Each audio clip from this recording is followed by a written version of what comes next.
anyone who knows me knows that I love clothing. I love the way they're designed, I love the way they're constructed to our body, and I especially love the way that they express who we are to the rest of the world. Our fashion industry is currently selling more product than we can consume. Sustainability is a top priority. It's no longer a luxury, but a necessity. And today I want you to rethink the fashion industry and your role in it. I'm going to take you on a journey of a t-shirt, basically the life cycle of a t-shirt, to illustrate how this industry is working. But before I do that, I want to give you a little bit of background information. The fashion industry is said to be the second largest polluter in the world, and many often say that it's the first, considering how many different industries are actually working in fashion. And we're not off the hook. We all have a relationship with fashion. We design them, we manufacture them, we produce them, we sell them, we ship them, we buy them, we wear them, we trade them, we give them away, and oftentimes we even throw them away in the trash. We all have a responsibility. Consumption has increased exponentially since the 90s, and we're only using 10% of our clothes up to their full potential. Many times they're ending in the trash. Fashion has become disposable. And what we need to change this industry is more transparency, really understanding the issues so we can be a part of the solution. And the more we learn, the more innovative we can be in terms of how we address some of these issues facing us. If we take a trip back, there was a time that there was no nutritional value on our food either. We didn't know what ingredients were in our food. We didn't know what was healthy, what wasn't healthy. Well, the apparel industry is in a similar position. The information is out there. It's available. Consumers are engaged. They're interested.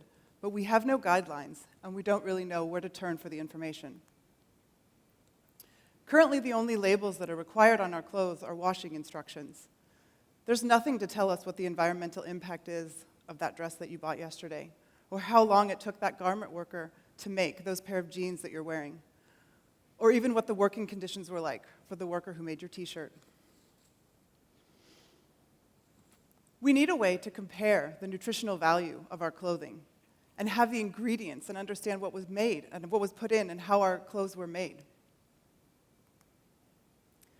And sustainability is a complex issue, and it's no different for fashion. It's imperative that we balance the environmental, the social, and the economic aspects of sustainability to achieve true sustainability. And the UN is already working very hard and diligently with their 17 goals, guiding all businesses in how we can think and be more sustainable. And the fashion industry has numerous amount of certifications that help us as consumers, or should help us as consumers, navigate how and what we're buying. But with so many choices, it's making it impossible to know what are the right decisions. Just to give you an idea, this is the typical traditional fashion to farm, or farm to fashion business model used in the industry today. This includes the materials made to make our clothing, the production, the shipping, and even the sales and marketing. But 90% of our clothes are being thrown away before they're used to their full potential. And there's a real opportunity for us to think about ways where we can reuse the resources that went into making our clothes and recycle the textiles themselves. And this is an industry that's been around for a long time, centuries actually. So the problems are old, and we need solutions that we can retrofit to this very old system. One of the ways the industry is working today is for more circularity. If we think about how we can recycle some of our textiles, reuse some of the fibers that went into our clothes. And now I want to take you on that journey of the t-shirt. Your t-shirt is probably coming from one of two different types of materials, either cotton or polyester. And the materials used for a $15 t-shirt make up about $1. And if we take a closer look at the cotton industry, 6% of the world's pesticides are used in the farming of cotton. 16% of the world's insecticides, and 2,700 liters of water go into making one t-shirt. That's one t-shirt. But the polyester industry isn't any better. The industry is using twice as much energy as the cotton industry, 3 times as much CO2, and don't even get me started on the amount of oil that goes into making the plastic thread, which is polyester. This industry is in need of some real change in terms of how we reuse these materials that we're producing. And when we look at design and how we design our clothes, those t-shirts that were coming out 30, 40, 50 years ago were coming out 2 to 4 times a year. Basically, our clothes were coming out seasonally. And now, when you look at the industry, instead of us paying more and buying less, clothes are available to us, new clothes are available to us 52 times a year, which means that any given week, you can walk into a store and find something new. Clothes have become cheaper, and we're valuing them less. And when it comes to our garment workers, the industry has moved from the producing in the country where the actual product is going to be sold and outsourced instead to places where labor is cheap, the regulation is minimal, and transparency is almost non-existent.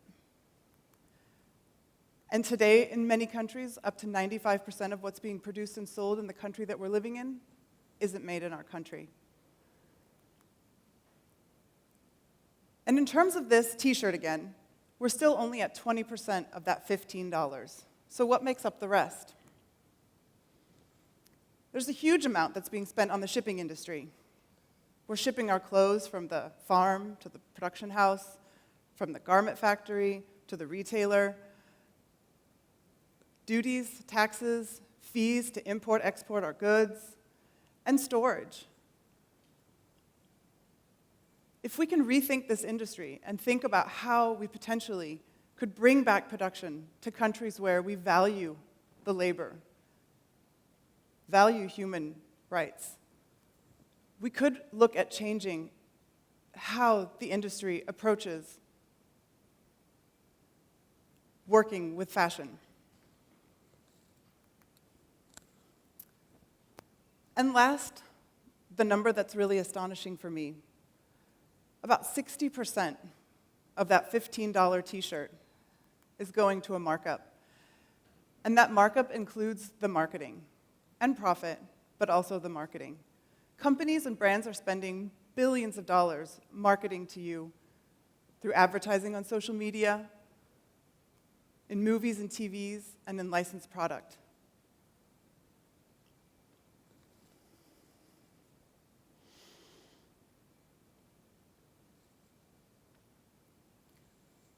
Someone is making a lot of money, and it's not the garment worker, it's not the farmer, and oftentimes it's not even the designer. So what I want to do is to make you think about next time that you're in the store looking at buying a new t-shirt or new clothes, what will you choose? The fast fashion t-shirt, the sustainable t-shirt? And I want to give you a better understanding of this industry, to understand some of the problems that we're facing, all of us collectively together. I want to give you the facts, and I want you to search for more answers. People in fashion, we need curious minds for people coming into the fashion world, and people who are willing to ask tough questions and push back. This industry needs to learn to value labor, to consider the environmental impact, and to also make a compelling argument for businesses to forego profit in order to be a better industry and more responsible. We all wear clothes. We don't need to be in the industry to take part. So what I hope to do for you today is to get you to rethink your position and your responsibility within this industry and new ways that you can contribute to a solution. Thank you.